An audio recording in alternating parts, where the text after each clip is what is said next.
ज्योती सावित्रीबाई फुले यांनी जो वारसा दिला तो वारसा पुढे नेणारा हा कार्यक्रम आहे। कारण ज्या भिडेवाड्यामध्ये पहिली मुलींची शाळा त्या ठिकाणी सुरू झाली आणि आपल्याला माहिती आहे अनेक लोक त्या काळामध्ये दुस्वास करत होते, विरोध करत होते, शेणाचे गोळे विष्ठा फेकत होते, दगडधोंडे फेकत होते, पण सावित्रीबाई मागे हटल्या नाही आणि भक्कमपणे क्रांती सूर्य महात्मा ज्योतिराव फुले त्यांच्या पाठीशी उभे होते आणि ती शाळा सुरू झाली आणि त्या एका शाळेनं आमच्या महिलांकरता मुलींकरता शिक्षणाची दारं उघडी केली।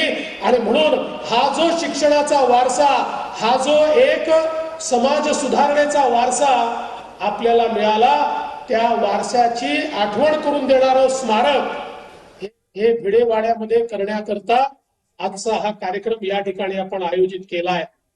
खरं म्हणजे भुजबळ साहेबांनी सगळाच इतिहास सांगितला, कशा प्रकारे मोठ्या प्रमाणात वर्षानुवर्ष या ठिकाणी भिडेवाडा मिळाला पाहिजे म्हणून वेगवेगळी लढाई चालू होती। आणि मला या गोष्टीचा आनंद आहे की भुजबळ साहेब, मुख्यमंत्री महोदय, आम्ही सगळे या लढाईमध्ये आलो।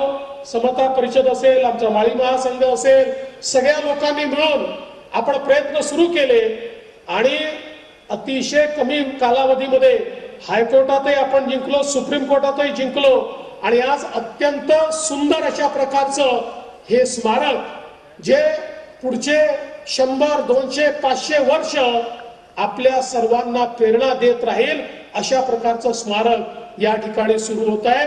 आणि म्हणून मी खरखर आपल्या सगळ्यांचं मनापासून अभिनंदन करतो। खरं म्हणजे आपल्याला माहिती आहे की पुणे ही समाज सुधारकांची भूमी आहे।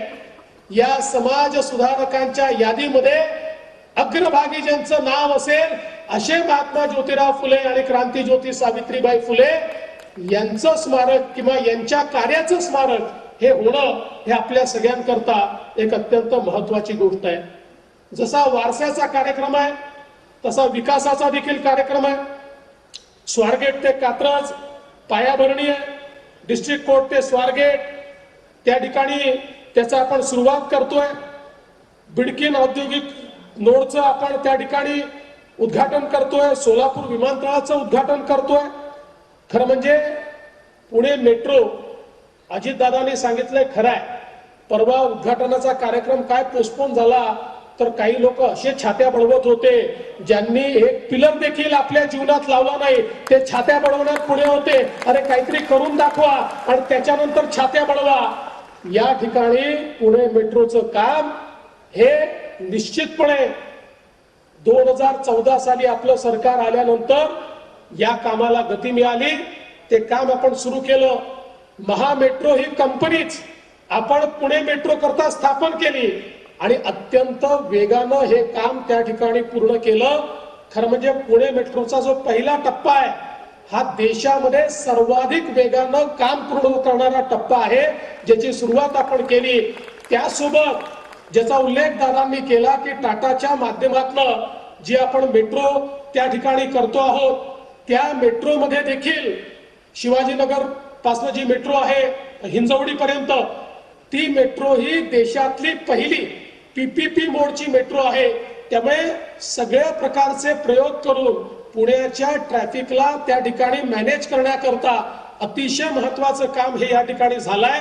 आणि चंद्रकांत दादा असतील, अजित दादा असतील यांनी पालकमंत्री म्हणून या मेट्रोमध्ये ज्या अडचणी होत्या त्या अडचणी दूर केल्या आणि मला असं वाटतं त्यामुळे अतिशय वेगानं हे काम चाललेलं आहे। आता